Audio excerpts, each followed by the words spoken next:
To the collective. We have another fantastic show for you planned out today. Very excited. We got two new faces, both Ben and Lee. First times. Very excited. This is going to be awesome. Now, while I'm excited, y'all should be too. Like the show, subscribe to the channel, hit the notification bell, do all of that good stuff so you get your emails in the morning whenever we go live, which is, of course, every day.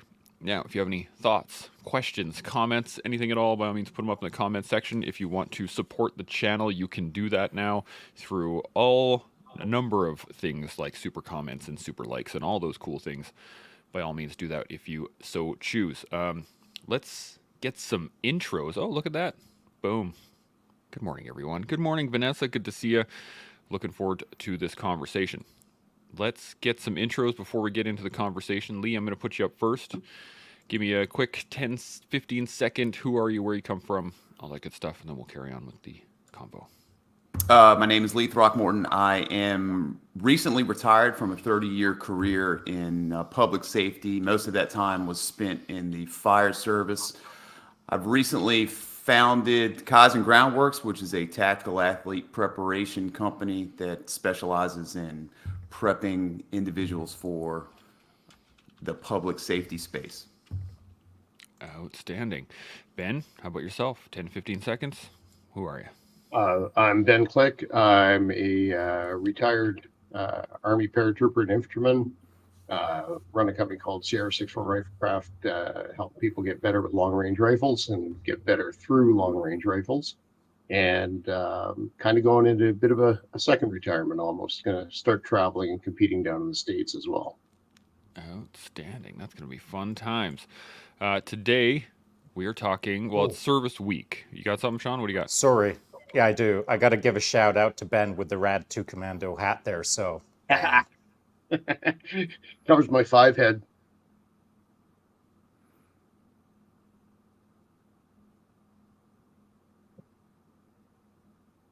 I am muted. There we go. I was making fun of myself, which is why I kept it muted. Let's move on with what we're going to be talking about today. Comradery and bonds. This is the throughout Service Week, we've been hitting different pieces of what it means to serve in and of itself.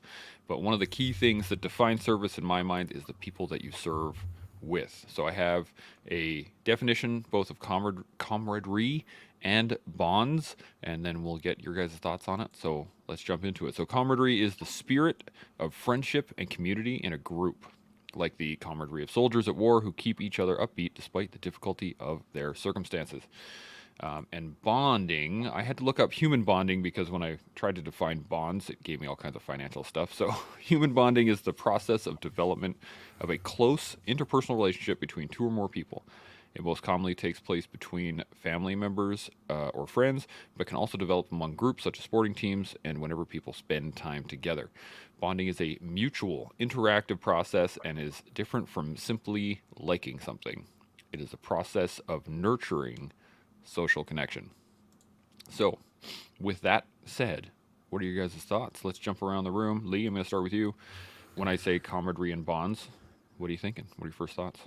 Well, it's the epitome of public safety in the certainly in the fire service, because it's a group of people spending 24 hours at least together in the same building, living, sleeping, eating, and occasionally engaging in some high stress, high consequence environments. And camaraderie and bonding is just a positive byproduct of that environment. Absolutely. Ben, what are you thinking? First thoughts?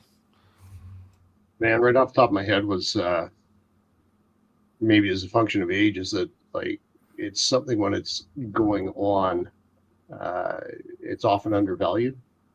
It's something you think is normal, and later on you go back in retrospect and you realize how truly valuable it was and how truly valuable it is now. Right now there's a dude sleeping in my basement. He's moving from one house to another. He's been my friend, my wife and I, for 30 plus years. And, we've done everything from fight a house fire to be in firefights together. So back then we thought it was kind of normal. And now we accept it as normal, but every now and again we look around the world and we realize how truly exceptional a relationship like that is. Yeah, absolutely. Shaun, what are your first thoughts?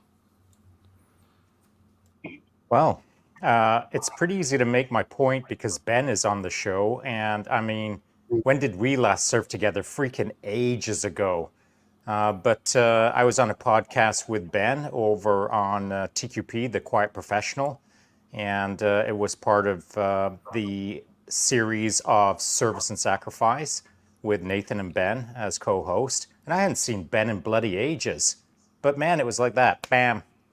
I mean, we surf for a little while together and you form a bond and that's it. It's like cement. I don't need to see Ben for another 30 years, but next time I see him, bam, it's like it never changed. The glue is always there. And I think the camaraderie or comradeship or the bonds that are formed through camaraderie are best served as through the adversity of the moment. And so I don't think you form a lot of camaraderie and bonding like at the photocopy machine or by the water cooler in the accounting job. I think it requires a lot of adversity. It requires a lot of testing of the relationship. And I don't mean that in the way of testing your friend, but the environment tests the friendship or the teamwork or the comrade next to you, and helps you understand that when times are tough, that person's going to be there for you. So I don't need to see Ben for another little while, but next time I see him, I know that he's got my 6, I've got his 6, and it's no big deal because once you've done it once, you know that it can be done again. And so the brotherhood, as it's called, is probably, I feel, the finest form of camaraderie, and the bond that it creates is eternal, in my opinion. I like that. Now, do you think that it is, let's put it, when you worked with someone through those adverse situations, right? When you are side by side and you're going through those difficult times, that creates a bond. But then there's also the bond of, let's say, the beret color or the service industry or the whatever it is you're doing. So, like for Lee, I imagine a firefighter is a firefighter is a firefighter, right? Like, doesn't matter which department you were in or what city you were in, you'll back them 100%. Same thing. Ben invited me over for a for a party, not a party, a get together on Remembrance Day, but we've never actually hung out before. We've never served together. We were serving at kind of the same times, but in different places. So I'm wondering, do you think that, is there different levels to this, to the game itself, or is it just like, you served, I'm there for you, good to go? Ben, what do you think? I think there's, I've had to learn that there are levels to it. There's people that perhaps the more you've been through and the more you've shared, the deeper the connection. But I think to a certain degree, there is just a known quantity. I know that you are who you are, knowing very little about your a little bit about your background. Shaun and I were in the same unit at the same time. He's one of the guys that I kind of looked up to, and he tried to model the kind of behavior that he was showing. So I could see directly what he was doing. So I have more of a known quantity with him. With you, there's a baseline. With Shaun, it's more of a known quantity. With Jake, he looked after my kids while my wife was giving birth to my other kids. Like I say, we were overseas in Somalia together. So there's a deeper connection, but there's always that baseline. Lee, we met 2 minutes ago, but like, hey man, you're a firefighter. I know that you're a dependable guy. It's knowing that known quantity that provides that baseline. So yeah, I'd say there are certainly levels to it. I like it. Lee, what are you thinking? Well, I noticed the different levels in the different occupations. I've had the pleasure of having some experience in law enforcement, I've had a lot of experience in firefighting, and I've had a lot of experience as a ocean surf rescue lifeguard. There's different levels of camaraderie depending on the environment you're in. Now there is an underlying firefighter. There's going to be some unspoken code. You know what the other one has been through, but I really think the setting has a lot to do with it as well. How much time you spend together, how long you were stationed with an individual versus not. The job itself. What is it you're asked to do? I think influences camaraderie a great deal. So I've experienced different levels of camaraderie in different jobs, but all the way around, it's extremely valuable. And it's extremely beneficial for the jobs that I've been in to have that camaraderie. Yeah, absolutely. Shaun, thoughts? Yeah, I agree with both fellas. There's a baseline, and then there are levels to the game. And so I think that level is established through the magnification of adversity, where you can observe the person and see what they put out against that adversity. So again, there's levels to the game. And so maybe there's another comparison that I can make with Brazilian Jiu-Jitsu. Universally around the world, if anyone who's in Brazilian Jiu-Jitsu, people are very welcoming, very open to someone traveling overseas and getting on an overseas mat, and everyone gets the nod. But then 10 minutes in, if you're a goof, well, the baseline is no longer existent. And so I think that's it's kind of an important aspect. You can establish a baseline 30 years ago, and you can prove yourself. But then if 30 years later, now you're flaring out and being a jerk, well, the baseline starts getting corrupted. And so I'm always going to give a nod to a man's service or a person's service. But if someone is disrespecting everyone around them, I'll respect the service, but I may not respect the man. And so I think that there needs to be a separation to some degree, where we evaluate what they've done in the past and what they did for their country, or what they've done for their fellow man, what they've done for their town, whatever the case may be.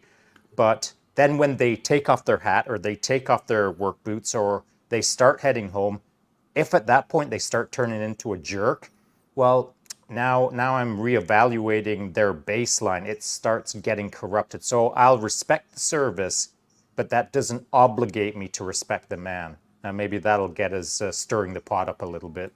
I like it. Ben, you got any thoughts on that? Right away comes to mind is the probably all seen that matrix of competence versus trust. On the vertical is the trust, how much you trust the person. On the lateral is their competence. And like there's lots of people who are very, very good at what they do, to varying degrees, but you can be like a rock star at what you do, but nobody trusts you or believes in you. That person can be very corrosive to an organization. And like you say, once the hat comes off, Shaun, or the person takes their rank off, whether you recognize the person is good at what they do or not, you still got to have somebody that you know and trust. And it's the two are not always the same. They don't exist to the same degree in each person. And it's something that I've tried to understand and try and connect and develop with others in myself, is to not only be good at what I do, because there was a time I think it was probably pretty good at what I did, but I didn't really understand or acknowledge how important it was to have that camaraderie and that bond. I focused on the job, and I had to learn how to develop those social bonds and connect with those people, so that no matter how good I am at what I do, people are going to know and trust me. So it was something that was certainly a learned behavior for me. Yeah, absolutely. Lee, any thoughts? Well, it was a main motivator for me to try to be as good at my job as I could be. I think that being motivated by gaining that trust of your coworkers, and is equal to helping the people that you're assigned to help. I think building that camaraderie, maintaining that trust through being a professional and doing your job to the best of your ability, I think is certainly something that motivated me throughout my career, and certainly helped out with my progression through the ranks. I have a question here, but Shaun, you got any extra thoughts on that? I do. To Ben's point, first of all, I'm still learning how to form those social bonds. Because maybe like Ben to some degree, I was hyper-focused on function over form. I was less concerned with holding someone's hand and getting into a kumbaya moment, and I was more interested in kicking that ass and moving us forward at a warp factor 3. And so, I have my ways, and it's not for everyone. And I didn't apologize too much back in the day. I was all about mission first, friendship second. And so, did I run my life ideally? Probably not. But I was extremely mission focused. I had a bit of a reputation for it, and I probably still do. And I'm probably still going to have to mend some friendships from back in the day because, sometimes I'd give someone too stern of a look, or I wouldn't maybe apologize fast enough. And so I'm currently, with the collective, sometimes when Ben shows up, I'll give him a nod and say, dude, did I dirt you back in the day too hard? Sometimes that's what I've got to do nowadays to re-cement those bonds that were formed so long ago, just to let the other person know that I'm a different guy than I was back then. I'm still mission focused, but I've dulled down my edge a little bit, as it were. And so that's my first point. And then to Lee's perspective, on what Lee was dropping there, I think that, when we're proceeding forward into our adult lives, when we get out into the decades of our existence within our working lives, we form friendships. And I think that we have to be critical, put a critical eye on who is in front of us, and not let the bond obscure the flaws that are in front of us. And I don't mean that mean-spiritedly. I mean that throughout my life, that's what I've always done. And what it allows me to do is rapidly ascertain who's standing in front of me so that I can start developing good-bad. And I know that sounds quite crude or very generalistic, but it's allowed me to quickly determine who's in front of me, how we're going to manage the situation together so that we can increase the bond, rather than just assume that, oh, we served back in the day, now we've got 100% bond and yay team. I don't look at things that way. I critically analyze in a rapid manner based on what I've been doing all my life, who's in front of me. I rapidly determine what they're all about. I don't look for the flaws. I look for who is this person in front of me. And then I not quite categorize them, but I establish maybe they're 88%, maybe they're 74%, maybe they're 96% of the baseline that I knew from back in the day. And it's not a cautionary note to myself. It just allows me to better have a conversation with that person in a more authentic way. I hope that makes sense. Makes sense to me. Lee, you got any thoughts on that? No, I think that there is a flip side of the coin, the camaraderie too, and that's sometimes you'll overlook some of those flaws because of the strong bond, and that's where in my opinion, the professionalism comes in. You have to keep challenging yourself to get better as a professional. As you get closer with the people that you're working with, like I said, sometimes those flaws can be swept under the rug. But if everybody's focused hard on being a professional, I think that camaraderie can exist an efficient team. Yeah, absolutely. Ben, any thoughts? Yeah, I'd agree. It's easy to overlook shortcomings in people that we like, and someone who's highly likable may not necessarily be that most competent person, but we're always trying to strike that balance of understanding, like Shaun was alluding to, is that, who is this person and who is this person now? You can be the biggest, roughest, toughest, highly qualified killer in the bunch 20 years ago, but if we're resting on our laurels, then we're not really keeping ourselves at our peak. And there was a time where, at my performance peak, my body started to break down, and it was natural. And at the same time that we had some of the most likable, most personable, most effective leaders, they're like, hey man, like, it's kind of time for you to go. And there's no animosity on either side. It was like, yeah, you're right. It's time for me to move on and do something else. And, I didn't particularly like it at the time. But looking back on it with more mature eye, I'm like, yeah, 100%, that was the right thing to do. And that was leadership, This is an interesting point, and I was thinking about this a second ago. Was back in the day, I used to think that you serve with someone, there's like an almost instant, I would do anything for you. And I used to say, somebody asked me at one point in time, they're like, what's the difference between like a regular friend and an army friend? And I was like, well, an army friend, I can call at 3 o'clock in the morning and say, show up here with a shovel. And they will, right? But that's not actually, like, that's not comradeship. That is, that's like almost servitude to a degree, right? And there's many times that it's burned me where somebody's called me for help and I'm like, absolutely no problem. I'm here to help you. Without any sort of developed thought as to like, yeah, I'm here to help, but why are you in this situation again? Why are you still going down this route? Oh, you got drunk at the bar and now you need a pickup again? Okay, yeah, I'll come get you. But there's a point where that bond gets frayed, I guess, at the edges.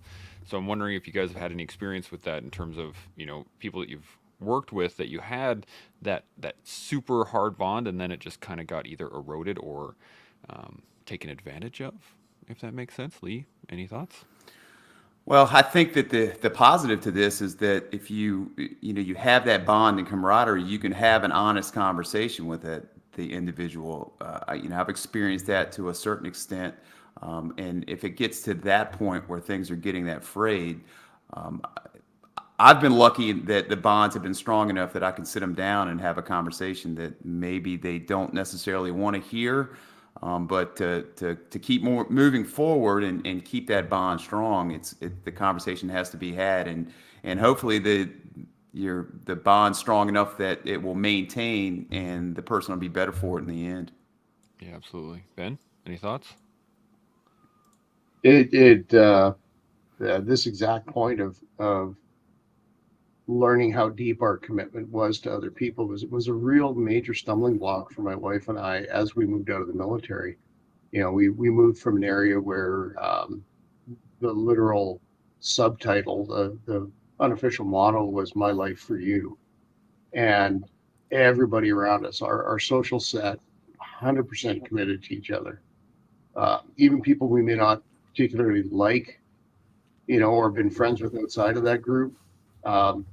Because we're in that group, you would literally live and die. I mean, I think all of us here would agree the worst thing that can happen is that we would fail the other people.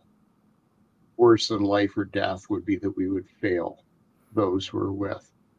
So we were surrounded by people like that. I was surrounded by people who were as good or usually far better than I was.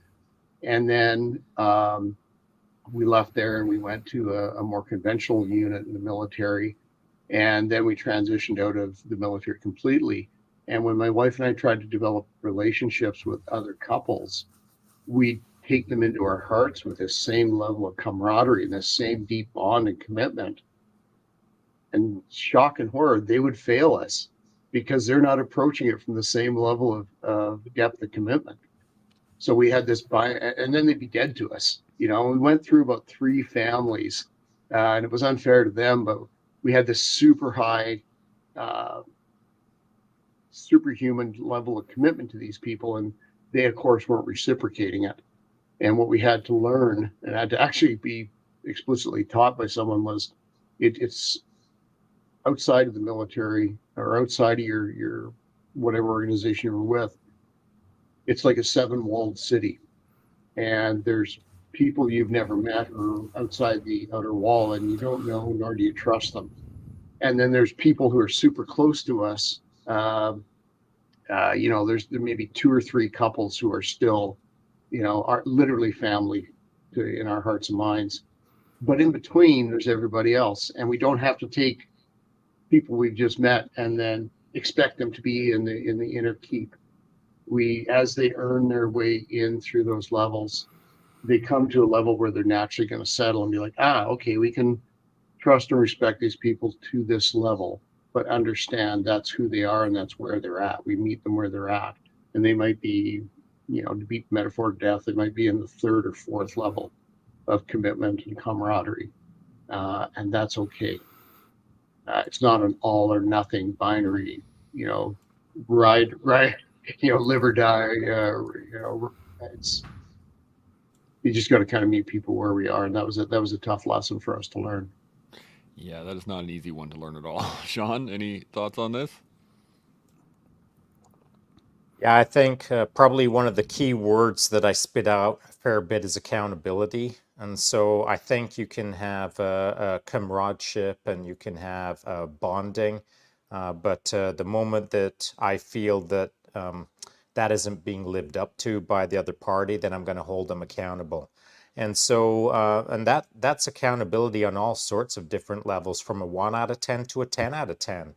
And I can think, well, it doesn't matter what I can think of. There's people out there that we should have tight bonds, and there should be mega comradeship based on their service and my service. But they've just come at things a completely wrong way, and I hold them completely accountable. And based on how they accept that accountability, if they shrug their shoulders and think that I'm goofing around or I'm kidding around, or when I'm holding you accountable, it doesn't mean anything, well, it does. And if I'm goofing around, they're holding me accountable, then, it's a reciprocal situation. If I'm being a jerk, hold me accountable. If you're being a jerk, I'm going to hold you accountable. And that's the way it is. That's how it used to be.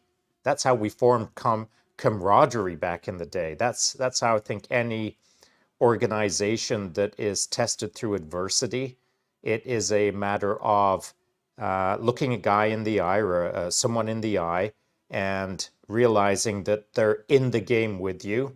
And when they start dropping the ball, they're held accountable to be back in the game with you.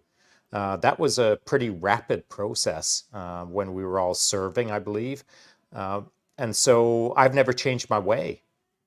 To Ben's point, I could have been in your situation in the past, but I haven't, because I hold people really accountable.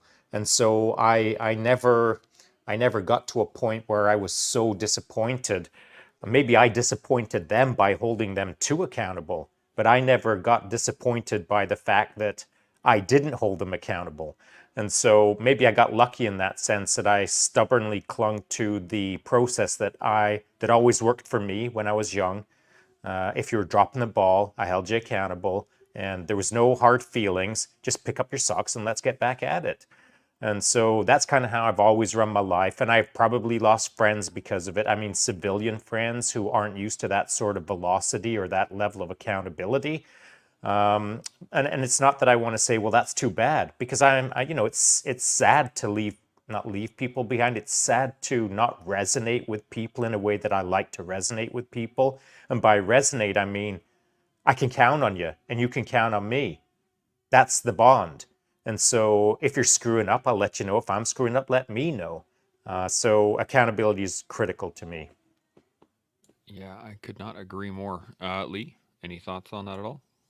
I think that makes everybody better. I think accountability is it makes everybody, especially on a team, makes them better, and you can carry that to your personal life. You have to know your audience, of course, but it's valuable to hold people accountable, and I think that it the two people involved in that, it just makes them better, and the team grows with each instance that somebody's being held accountable, and they get better, and then it just the bonds grow deeper and the camaraderie grows deeper. I like that a lot. Ben, thoughts? Anything to Yeah, add? it's good to hold each other accountable, and I feel I can do that with that kind of inner sanctum people, as people are closest to me, and if I'm going downhill, I've got a handful of people that will be like, "Hey, man, like, what are you doing?" Or quite often be like, "Hey, man, like, what's wrong? Like, what's going on? Is everything okay?" But I have had to learn how to meet people where they are. Like I say, there's some people who are never going to be more than the first couple layers of friendship, and I can demand accountability as much as I want from those people. They just don't have it, and that's like you said earlier. It was extremely difficult to learn that because not everybody has that capacity to be that accountable, um, and that's who they are, um, and that's okay. That's I've just got to learn not to expect a lot of those people. From the kind of people who are sitting here, the four of us talking, I'm going to have a much higher standard, um, and I expect to be held to a much higher standard by the kind of people like the four of us sitting here. Um, but that's us, and it's not going to come from everybody, and that's where I've learned not to have that disappointment because that's just who they are. I have a good friend who raises dogs, Malinois, Dutch Shepherd crosses. These are high performance dogs, but not every dog in the pack is a high performance pup. He's testing a litter right now, and there might be one or two dogs, maybe one, who's going to be a tier one or a police dog. There's some that will be protection dogs, and there's probably a couple who are never going to be more than a good family pet. And they're fine. That's what those dogs are. And I've kind of learned that I've got to have expectations and um, expect to be held accountable by different people. There's some people who I've known for years, they'd just like let me fall to pieces. They'd be just kind of look at me and not really care and not even recognize that they should step up and say, "Hey, dude, what's going on?" Where there's other people, uh, my chief accountability officer now is my wife, and man, like if I'm stepping slow, she'll be like, "Hey, dude, like what's going on?" So I've learned to be a little more circumspect and expect more of some people and expect less of others, I guess. Yeah, absolutely. Now, I have a question on that, but Shaun, I'm going to give you another chance. You got any other points to add to it? Well, I do, as Ben just said, I've got a chief compliance officer myself, and she's upstairs in bed right now. And she doesn't have to bark at me. And I think that's the key, know your audience or deliver the message in the appropriate way for the person who's in front of you. And it can be a binary moment. It can be an on-off switch, but the on-off switch doesn't have to turn on the 1,000-watt stadium lights. It might just be a 60-watt light bulb, and the way that it's turned on, it's enough. So she doesn't have to go full stadium on me. She's just got to up the dimmer switch a little bit, and I'm paying attention. Now I don't jump out of my seat because I'm cool as a cucumber. But she gets a grip on me, and she doesn't have to go all Thor's hammer on me. She has her way, and it's been developed over time, and I think that that's key to this conversation, because back in the day we all had our way because there was a certain synchronicity, and now we've had to figure out how to synchronize with the larger world around us, perhaps, develop new bonds, new camaraderie, For myself, it would be within the high performance mountain bike racing world or racing athletes. And so I think we all have to navigate our language with each other, but understand that you can throw an on-off switch, but it doesn't have to be a 1,000-watt stadium light. That is a great point. I like that analogy too, because if you're in the dark, like in the pitch black, a 60-watt light bulb would feel like stadium lights if you just turn that on real fast, right? So that's a great analogy. Now, earlier you had mentioned something about, sometimes you have to leave them behind, and I kind of want to dive into this too, because it's a big part of the bonds that we carry, especially through shared adversity. Like, there are people that I went through training with, I went overseas with, I spent time in the military with, and then at the moment we separated, that was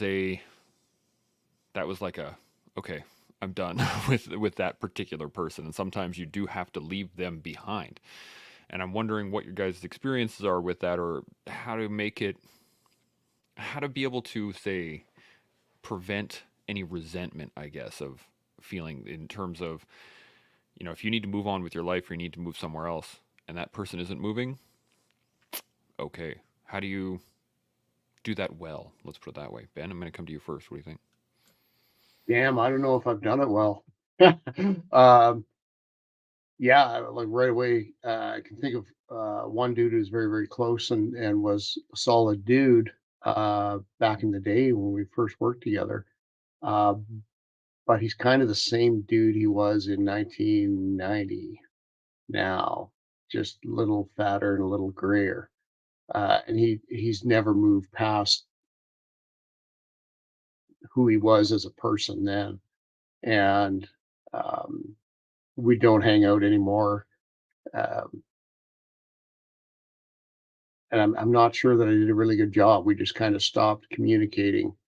So I'm super interested to hear what Lee and you and Shaun have to say. Because, like I say, I don't think I did a very good job of ending that relationship. Roger that. Lee, any thoughts? I think that some of that's unavoidable. It probably more so for the military side than the public safety side. I've lived in the same area my entire life, so even though I'm no longer work for the lifeguard service or no longer work for the fire department, that I still have the ability to see some people.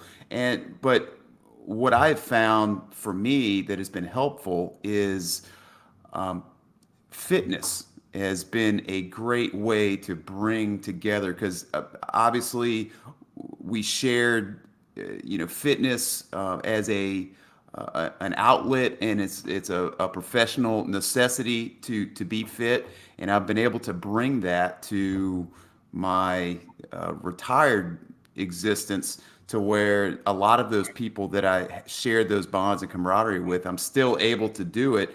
But we just meet once a day, 5-6 days a week, and work out, and it's just another level of camaraderie. And I've been lucky in that I haven't moved away, like I suppose that a lot of military families, they'll, after they get out, or they'll move to another geographic location. I've been lucky that a lot of those same people, I just shifted the camaraderie from professional to fitness, and we get just a different level of camaraderie every day at 3:15 as a group. I like that a lot. Shaun, thoughts? Well, I have some thoughts. I'm just not sure if they're going to be helpful at all, but I'm going to chuck them out there anyway. So I think first things first, I'd like to reframe the word leave them behind, because I don't leave people behind. I just go in a different direction. And so that doesn't mean that I'm actually going forward. I might actually be going backwards to some degree, And so, but more often than not, just to establish generally how it works for me, if I'm at a confluence, or if I'm at a branching point, sometimes I'll go hard left or hard right on a 90-degree angle. So I'm not actually leaving the person behind. They're going to stay there, and I'm going in this direction. And so that doesn't mean that I'm getting ahead of them.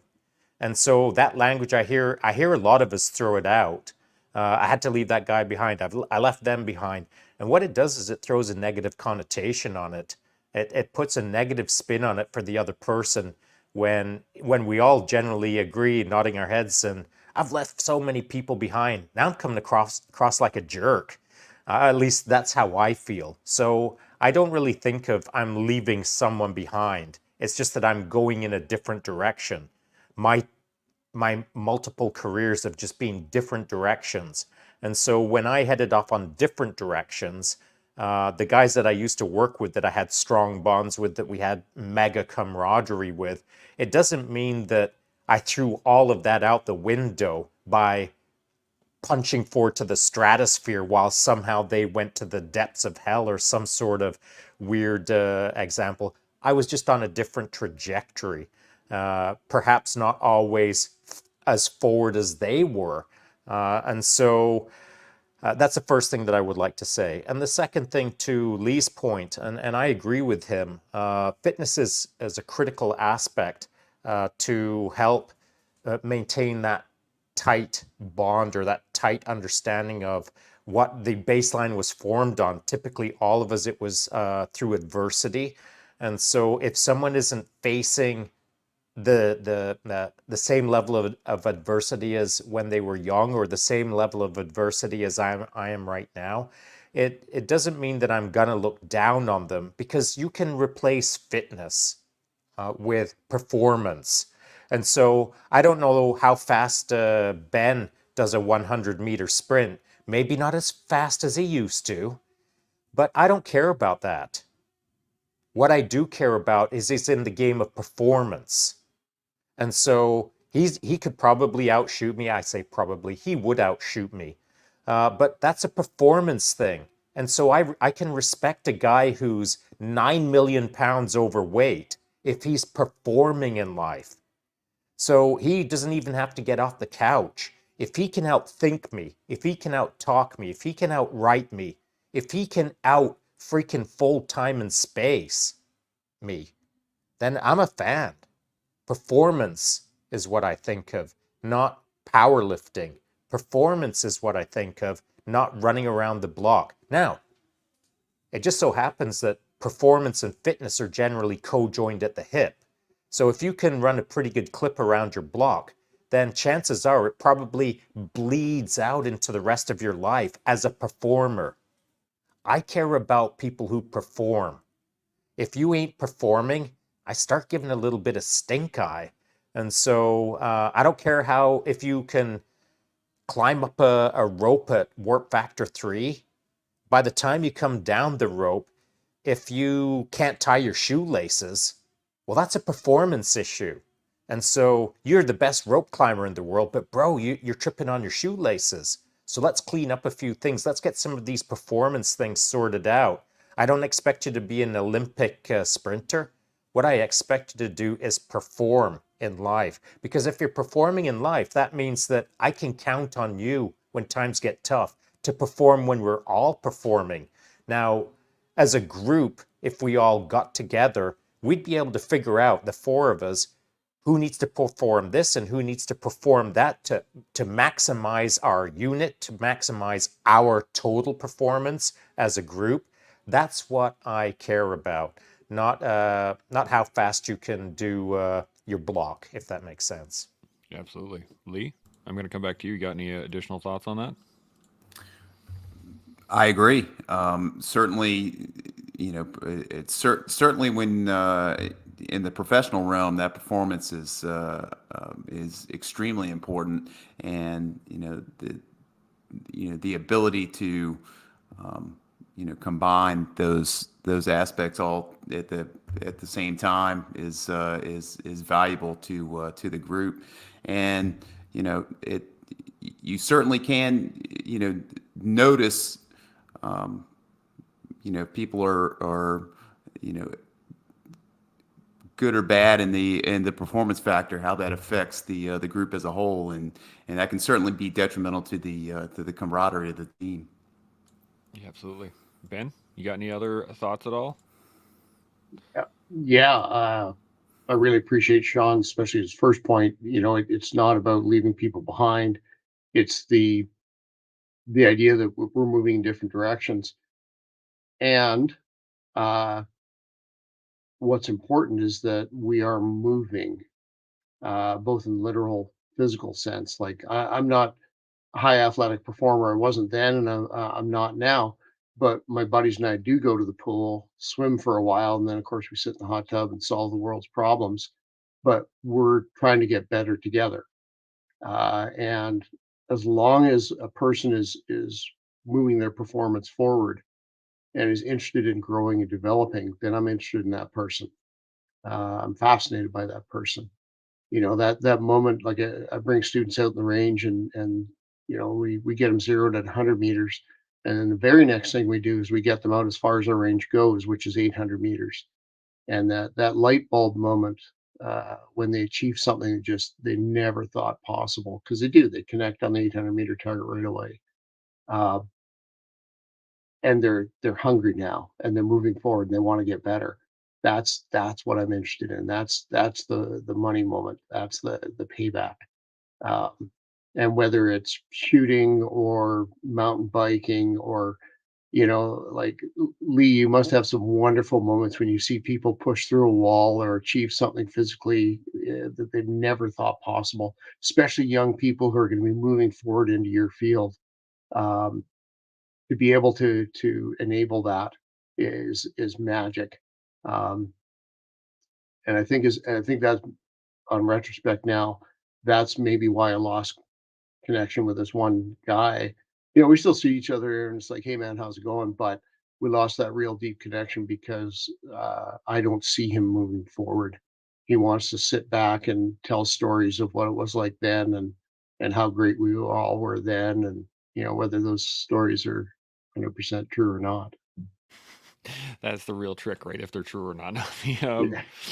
I had a question on this in that I have a comment as well as a question here. So the comment is Tim jumped in here earlier. He says camaraderie at its highest at Kaizen, and I'm wanted to get into this because we come from a background of institutional um, commingling, let's say, in the fact that like, especially in the Canadian military, you get people from all over, right? It's not just your local town or the people that you know or the people you went to high school with sometimes, but for the most part, like when I went into the military, I was now working with people from Newfoundland, and I was working with people from BC and from Inuktitut, and like from all the different coasts and everywhere in between.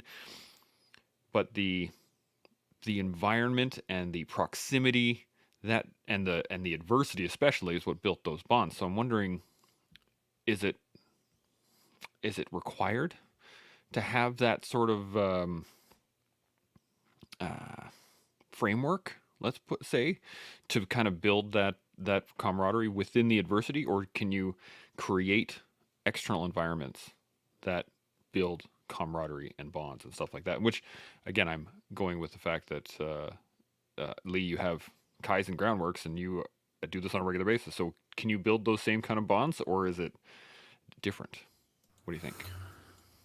Well, I think that so bringing it to the fire service, and Tim there is one of the guys that we share at least an hour a day working out together. So he understands the camaraderie that I'm trying to bring to that group. But in the fire service specifically, we camaraderie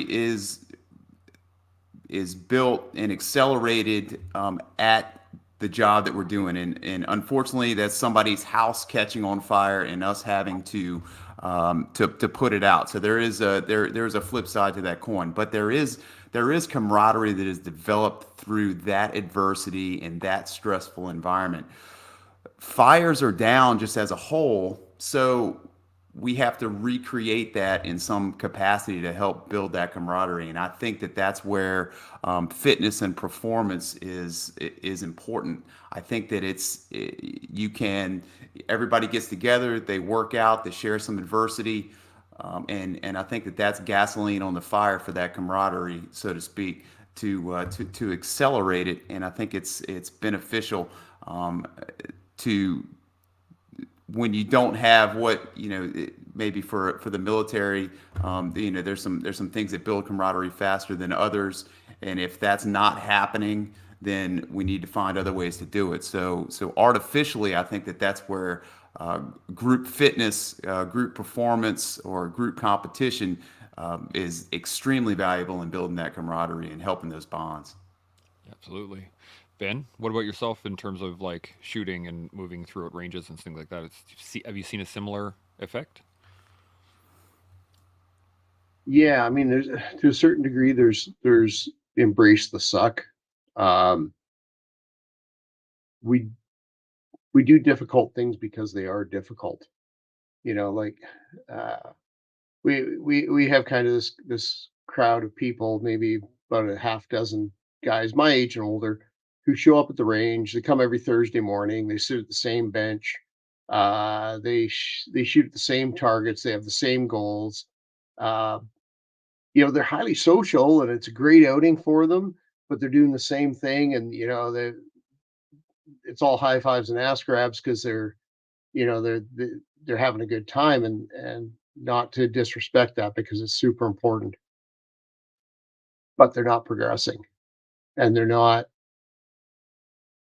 facing or trying anything difficult. They could get up off that bench and get onto a standing position off a barricade. They could challenge themselves with a less capable cartridge.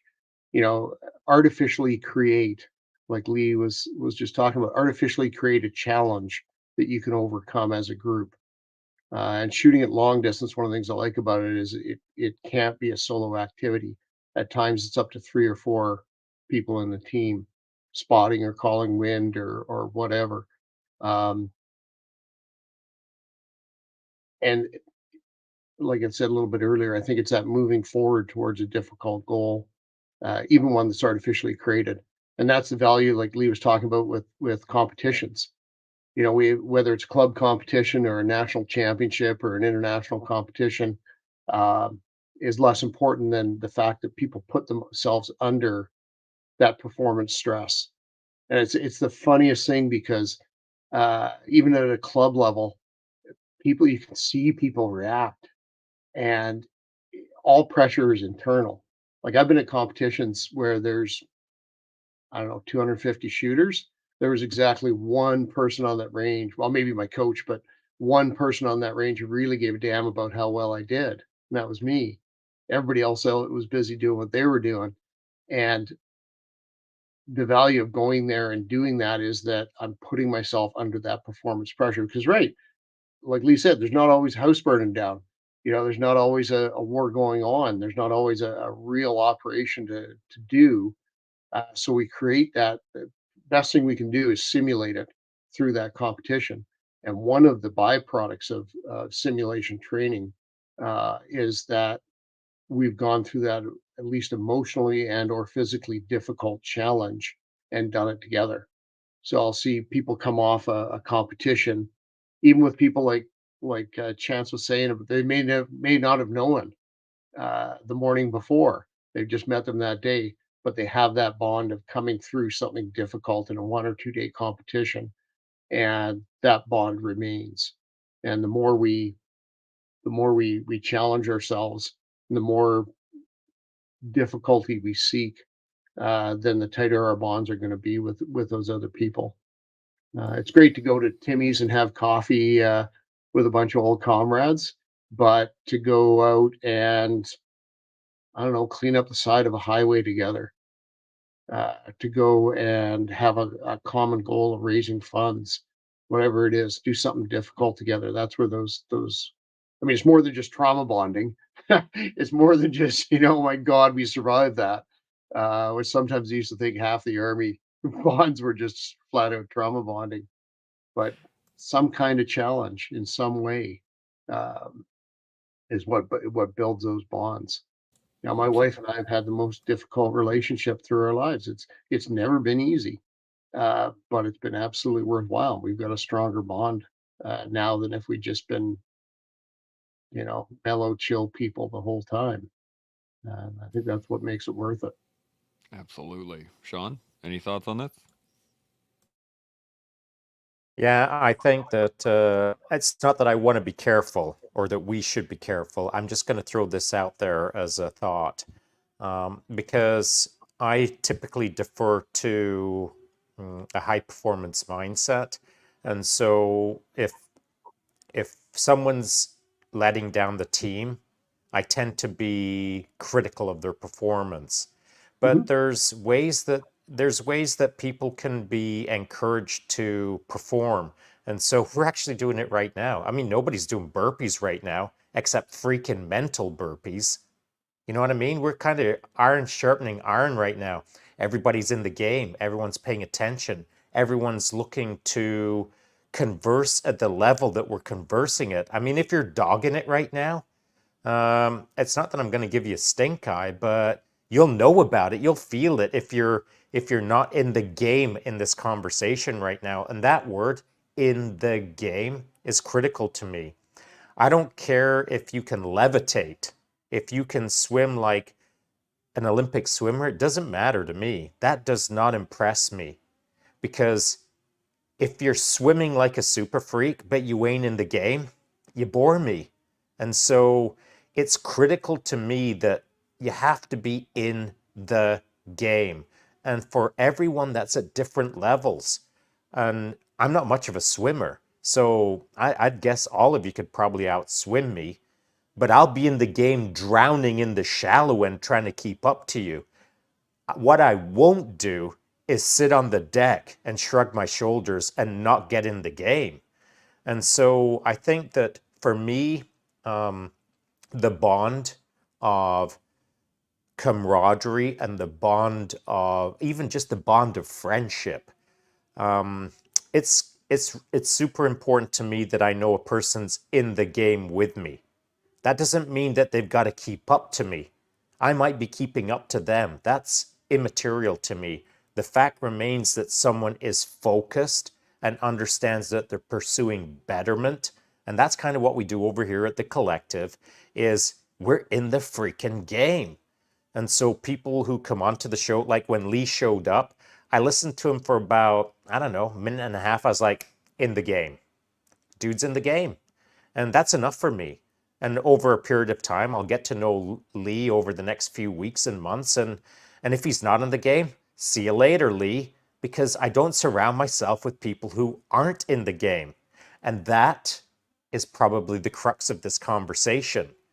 That is where I have had to move in a different direction. It's not that I've had to leave them behind, but the moment that you're not in the game, I start to lose interest in your game.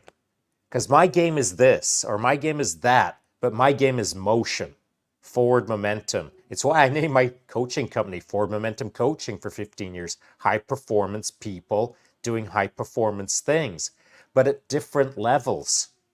Everywhere from grassroots all the way through to international professional. I look at them all the same. No one's better than anyone at all of those different levels if they're in the game. And if you're with me, you're in the game. Because if you're not in the game, you're not with me. And so I think that the crux for me has been sometimes I've had to bounce in a different direction.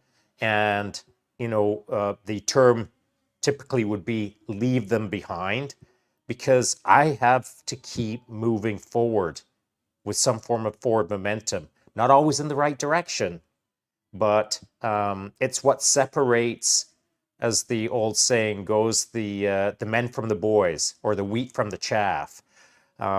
If you are static or stagnant or decaying, chances are we're gonna separate. And it's not that I'm gonna hate on you. It's just that I gotta pursue what feels good to me, what I believe in to be the key to life, and that is get in the game. Bam, just like that. And I just want to clarify something on that, is that Shaun might be drowning in the shallows, but that's just because he can't touch the bottom in the shallows. Just anyway, we are just about at time here. I do really want to say thank you guys so much for the convo, Ben and Lee. This has been fantastic. We have dived into quite a bit here, and I do really appreciate the conversation. Let's get some final thoughts on. Actually, before I do that, I'm just going to hit this comment real quick, and then we'll get some final thoughts. So Vanessa jumped in here a little bit ago. She said, "I like the sideways idea of people seem to be. I like the sideways idea." As people seem to be so hung up on moving in a different direction being permanent. In my experience, a lot of times people move in different directions, but end up finding their paths crossing again at a later time. And I think this is a great point because, the path of our lives is not linear. You're going to go left, you're going to go right, you're going to go up, you're going to go down, and sometimes paths cross, sometimes they, go side by side, sometimes they're intertwined, but paths change. So that's something to be aware of. And whether that is changing away from people or towards people, I think the only constant in life is change. So let's get some final thoughts. Lee, I'm going to start with you. Anything at all on anything we've talked about so far? What do you think? I'm excited to know that I'm in the game. I appreciate that, Shaun, very much. All right. Well, Ben, any final thoughts? Oh man, thanks for giving me so much more to think about. Frankly, I've been kind of spinning my wheels for the last couple of weeks, so this is giving me some stuff to really sit back and digest. And really appreciate that last point of being reminded that it's not linear and it's not forever. Like I can't wait to see who I'm going to meet for the first time next. Like who's going to be the next impact on my life.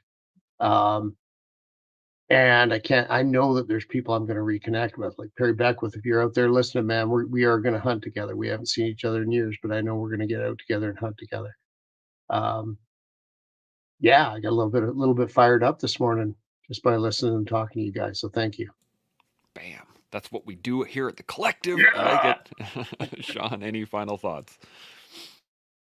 Yeah, I dig it. The one cool thing about this phenomenon on what we're all engaging in right now, the collective, is we've all got our baselines. I think we've all served enough that we understand the game and we understand how to get in the game. But there's a boatload of people now who follow me or follow the collective or are engaging in the collective, and they've never served their country. And I'm not saying that you got to serve your country to understand all of this. That's not what I'm saying. What I am saying is there's people out there that have completely disparate lives who have I could barely make the connection as to why they are involved with the collective or why they're involved with anything that we are doing. And I simply think that it's by putting out a positive mindset, by putting out a willingness to act as a team.